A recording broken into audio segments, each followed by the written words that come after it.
कि इस कार्यक्रम को हम लोगों को जो बात अध्यक्ष महोदय कह गए बहुत बृहद पैमाने पर करना चाहिए था, जो हम लोगों ने शायद कुछ कारण रहा हो, मैं खुद नहीं, 1 महीना से व्यस्तता की वजह से, कुछ और कारण की वजह से मैं नहीं आ पा रही थी, तो हम लोगों की बैठक नहीं हो पाई। लेकिन भविष्य में इस चीज़ को हम लोगों को ध्यान देना होगा कि कोई एक आदमी, 2 आदमी अगर अनुपस्थित होते हैं किसी वजह से, तो टीम पूरी टीम होती है और हम टीम को ये सोचकर आगे बढ़ते रहना होगा। नहीं तो हम लोग सब चीज संकुचित करते चले जाएंगे, जिस उद्देश्य से विद्यापीठ की स्थापना हुई है और जिसके लिए हम लोग सब लोग काम कर रहे हैं, तो थोड़ा सा अच्छा नहीं लगता है, खुद ही ग्लानि होती है। तो हम लोग सबको आज यह ग्लानि तो जरूर महसूस करनी चाहिए कि हम लोगों ने जिस बृहद पैमाने पर करना चाहिए था, ब्रजकिशोर बाबू की जयंती को मनाना चाहिए था, वो नहीं कर पाए हैं। भविष्य में सिर्फ ब्रजकिशोर बाबू की जयंती नहीं, ऐसा कोई भी समारोह हो तो हम लोगों को, कोई भी, ये जरूरी नहीं है कि सभी लोग उपस्थित होते हैं, कोई नहीं भी रहे, टीम मिल के हम लोगों को सोचना चाहिए और कुछ बड़ा सोचना चाहिए। अर्पित करते हुए और साथ ही सभी संस्थापक को श्रद्धा सुमन अर्पित करते हुए आज मैं सभागार में उपस्थित हमारे सारे गुरुजन हैं, हमारे सचिव महोदय हैं, उनका मैं सादर नमन करती हूँ। मैं नमन करती हूँ अपने संचालक मंडल के सदस्य रणविजय नारायण सिन्हा जी का, संयुक्त सचिव हैं अवधेश जी, एमपी सिन्हा जी आए हैं, हमारी प्राचार्या हैं और आप सभी शिक्षक शिक्षकेतर कर्मचारीगण हैं। ब्रजकिशोर बाबू के विषय में भी तक बहुत बातें हो गई होंगी, मैं नहीं जानती, सुना नहीं तो मैं समझ नहीं पाई हूँ, बहुत लोग बोल भी चुके होंगे। लेकिन मेरा जो इनके साथ एक संबंध है वो है कि इनकी बेटी की संस्था को मैं अभी संचालित कर रही हूँ और उस संस्था को संचालित करते हुए शायद मैं अपने को ब्रजकिशोर बाबू के और करीब मानती हूँ, क्योंकि विद्यापीठ में भी हूँ और महिला चरखा समिति में भी हूँ। यहाँ के वो संस्थापक रहे और वहाँ उनकी बेटी संस्थापिका रही। तो हम लोग को ये जरूर समझ में आता है कि ब्रजकिशोर बाबू ने अपनी बेटी का पालन पोषण कैसे किया होगा उस समय। आप लोगों को शायद जानकारी है कि नहीं है, वो अपनी बेटी को उस समय भी पैजामा कुर्ता पहनाते थे, पढ़ाई लिखाई उसी तरह अपनी बेटी का करवाए थे।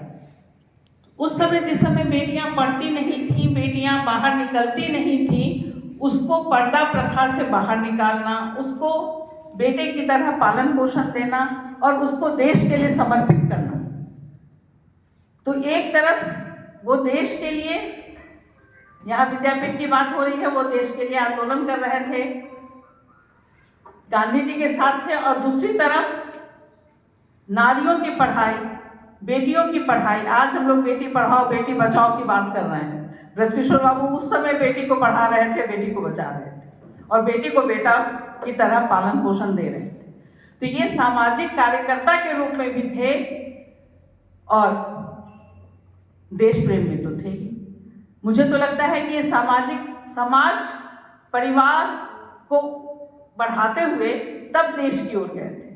अगर हम देश की सिर्फ बात करते हैं और परिवार की बात नहीं करते हैं तो शायद कहीं ना कहीं संकुचित रहते हैं।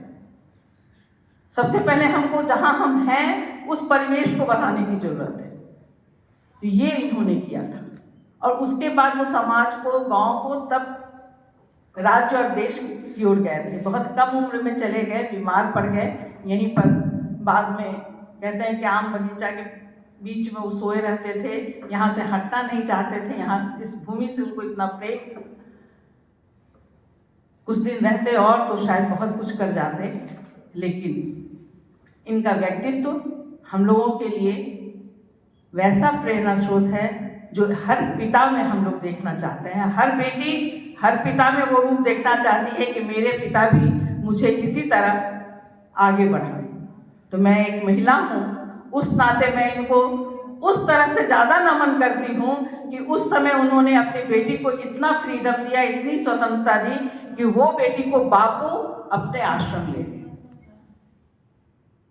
उनके पालन पोषण को देख के ही किस तरह से उन्होंने पाला था, और प्रभावती के रूप और व्यक्तित्व के गुण को देख के जब प्रभावती की शादी हुई और वो जयप्रकाश जी 14 वर्ष की अवस्था में शादी हुई थी, उस समय वो बिना पर्दा के सिताबदियारा गई थी, कोई घूंघट नहीं। लेकिन शादी के तुरंत बाद जेपी चले गए अमेरिका।